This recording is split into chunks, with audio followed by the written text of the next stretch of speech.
যে আমাদের অসংখ্য মানুষের বাড়ি ছাড়া, হাজার হাজার মানুষ আজকে বাড়ি ছাড়া হয়ে গেছে।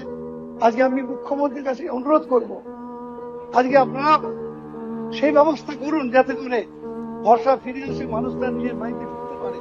প্রথমত আপনি বলেছেন মুখ্যমন্ত্রীর কাছে, সরকারের কাছে আবেদন করেছেন ঘর ছাড়াদের বাড়িতে ঢোকাতে হবে। আমার তো ঘর ছাড়া কেউ আছে বলে জানা নেই। যদি যদি যদি যদি যদি কেউ ঘর ছাড়া থাকে, আপনি আপনি মাননীয় ডিজিপির কাছে তালিকা দেবেন, কিন্তু শর্ত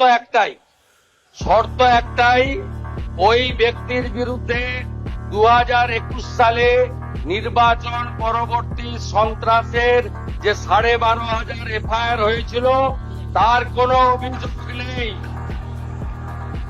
একদম পরিষ্কার শর্ত, যার জন্য জাস্টিস মঞ্জুরা চেল্লুর নেতৃত্বে কলকাতা হাইকোর্ট যে কমিটি করে দিয়েছিল, সিট তৈরি হয়েছিল, ভবানী ভবনে টেম্পোরারি অফিস হয়েছিল, আপনি তালিকা দেবেন। তার মধ্যে যদি সম্মানীয় রাজনৈতিক ব্যক্তিত্ব থাকে যাদের বিরুদ্ধে 2021-এর পোস্টপোল ভায়োলেন্সের অভিযোগ নেই, তাকে সসম্মানে এলাকার বিজেপির বিধায়ক এবং এসপি গিয়ে বাড়িতে ঢুকিয়ে দিয়ে আসবে।